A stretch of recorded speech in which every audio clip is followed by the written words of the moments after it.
everyone and welcome to the kitchen. My name is Rachel and firstly I'd like to thank everybody that watched my recent video, very tongue-in-cheek documentary I have to say. But anyway, thanks to my son who is making a real documentary, he asked us if we had any footage of him playing table tennis as a youngster. So anyway, I was like immediately, no, I don't think so. His dad used to film him playing table tennis when he was little, and it was on an old camcorder. And to my knowledge, we'd never ever put anything on CD or DVD. And anyway, but Pete was like, Daniel was insistent, there must be something, you must have something. And I'm like, well, Facebook started in 2004. Why don't you look on Facebook? Someone might have a film there of you playing table tennis. So anyway, we, thanks to Daniel, went up in the attic and lo and behold, Pete brought down all our DVDs, and we did find a DVD of Daniel playing table tennis. So that's good. So that's good for him. But Pete also found something for me, because when we moved, everything got put in boxes and what we didn't have room for just went up in the attic.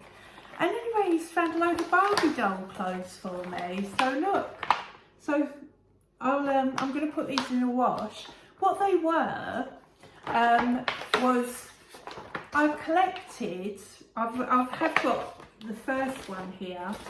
I've collected loads of them. I used to buy them, I think it was every week or every 2 weeks they came out, from the newsagents. And that's Barbie and number one. There's a little book about Austria Barbie, and then there was an outfit, and she's got a lovely little dress.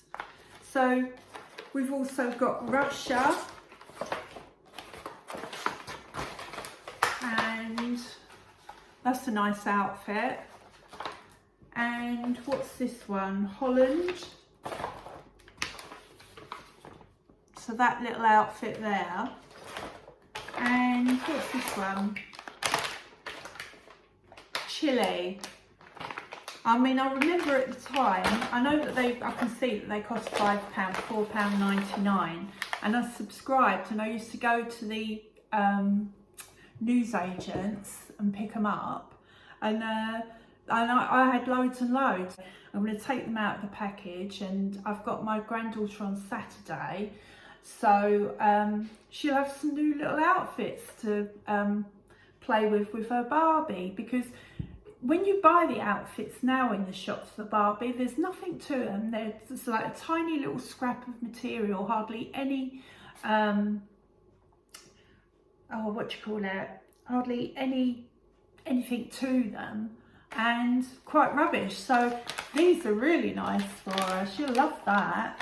So yeah, so I'm going to get them washed, and that's it. Another gem we found in the attic was a 5-year diary that I kept. I only ever did this once, and it's from the years 2001 to 2005.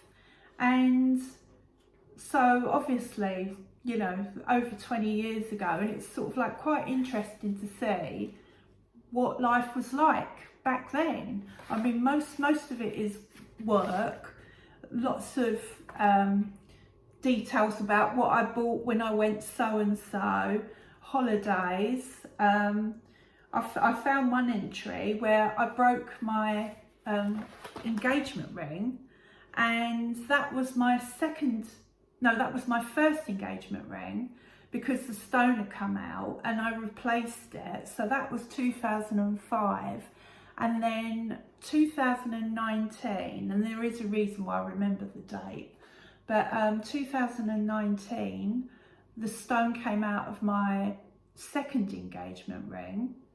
So then I got a new one. And this year, so 2009, 2025, 6 years later, I've lost the stone in my last engagement ring, and it is my last engagement ring. I've decided I've given up on engagement rings.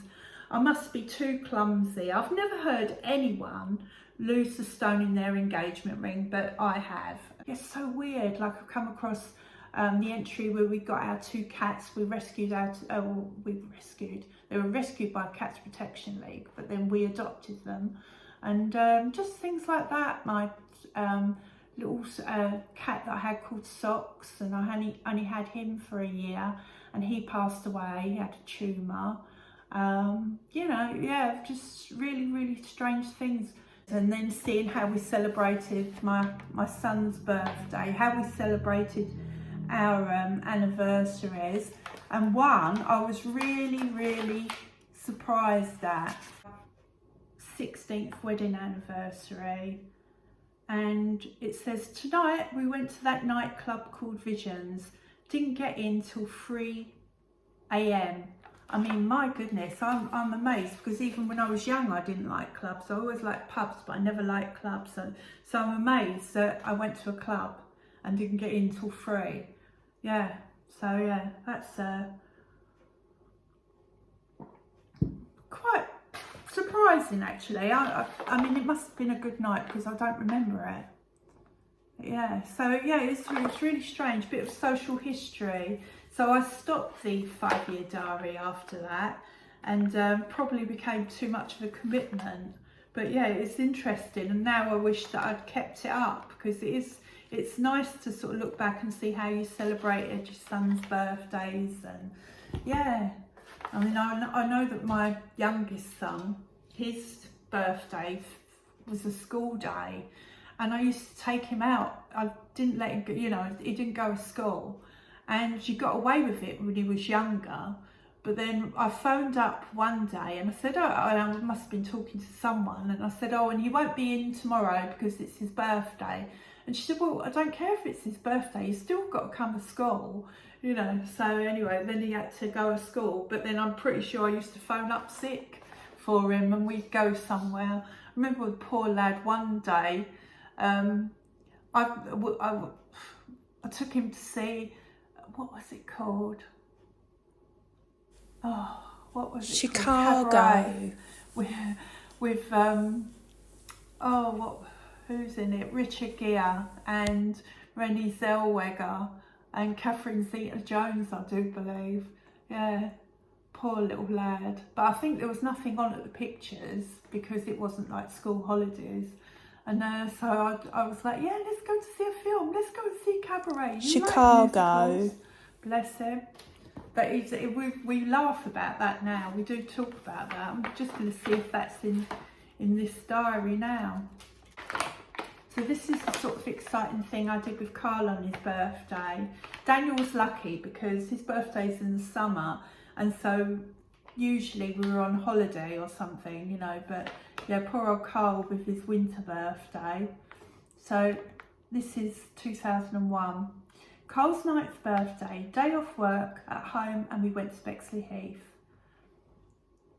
We went to see 102 Dalmatians at cinema, and Frankie and Benny's for something to eat.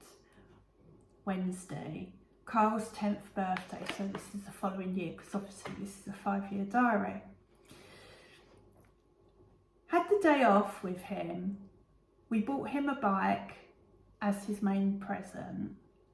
We went to Bexley Heath, Pizza Hut for lunch, and then in the evening his cousins came round. Oh, and he wasn't well. Cole's 11th birthday, day off work, we went to Bexley Heath, where he spent his present money on trainers and a watch. Pizza Hut, then Chicago, we bought him a PlayStation 2. So that was Cole's 11th birthday. I took him to see Chicago. Kyle's 12th birthday, had day off with the Cole's 12th birthday, had day off with him. Me and Cole went to Bexley Heath to spend his money, and then it says what he bought. Had lunch in Pizza Hut, and his mate Jamie had a sleepover that night. Right, Cole, 13 today. We bought him a phone, bloody hell. Pete and Dan, table tennis. So me, Andrew and Sam took him to Pizza Hut. Oh, Pete and Dan had table tennis. Not very good, was it? His daddy wasn't around on his 13th birthday. I think after that, I started to insist that his dad didn't have table tennis on, you know, Carl's birthday. I've got an entry in here about our one of our anniversaries, and his dad played table tennis. Now, to be honest, because we've been married so long, I don't care. And in fact, he pointed out to me, because our anniversary is coming up, and he did point out to me that our anniversary falls on Friday this year, so book something up, as if to say, you know, I can fit you in. But anyway, I'm not bitter. So, those trainers that Pete fixed with a car mat. So if you saw my documentary Man on Sunday, we went for a walk on Sunday. I've got a bit of footage coming up, but we went for a walk on Sunday, and we had a lovely walk, but we've done it before, and I know from looking at my watch it's 20,000 steps. And he went, oh, see how, because he hadn't wore the trainers yet, I'll see how my trainers are. And I'm like, oh, it's such a long while to wait. Don't do it on a walk like that. Just go for a little walk. You know, don't risk it. They'll be fine, they'll be fine. Well, anyway, long story short, they were perfect. You know, we went all the way there, all the way back. They haven't fallen apart. So it actually worked. So that was good, because I would have been so embarrassed if, you know, we've been walking about, if I've been walking with him, and not that we see anyone. It's a very isolated walk. But yeah, I've got footage coming up of that. And the dog, because we did this walk the week before, the dog the week before, on the way back, just shows how crafty our Wilson is. He ran off, and we just left like a country lane, and the dog just ran off, which is so unlike him. Pete ran after him. He's rolling himself around in the corpse of a badger. So obviously we had to get him home, wash him and whatever, hose him down in the garden. Anyway, following week, so we do this walk, and Pete lets him off the lead at this lane. You know, we'd crossed over, and we'd sort of like kept hold of him in case the corpse was there. He started walking up our lane, and then all of a sudden he looked at us, and he turned around and he ran off, and he ran down the road back to the corpse, and Peter has to, you know, to where the corpse was, and so it's obviously still there. And Pete had to grab hold of him, he had to run after him, but scarily, the two cars just after that whizzed down that country lane. So yeah, it was really, but anyway, it just shows, I mean, it's not the first time he has rolled about in a corpse in the field.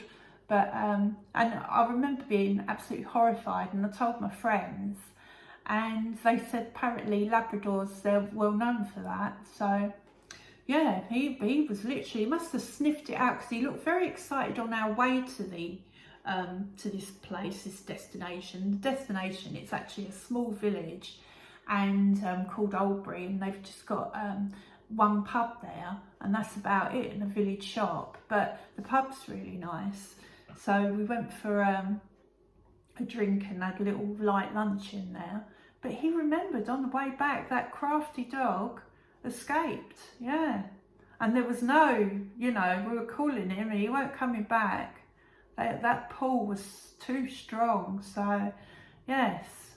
So anyway, coming up is footage of the lovely field that we walked through, and a little bit of footage of Pete showing you how good he is with his trainers. So hope everyone's well. Have a lovely week. We've got nice sunshine again today in Bristol, and thank you all for watching. So we're out this morning, it's Sunday. Man on Sunday is testing his trainers. So how are they, Pete? Just fine, my lady. And we're going to do 20,000 steps. Do you think they're going to hold it? Yes, I have faith in my workmanship. Your frugal ways. Just show you the field. full of blue flowers. Aren't they lovely? By the time we get back, they'll be closed. So yes, 20,000 steps there and back, and let's see if the trainers hold out.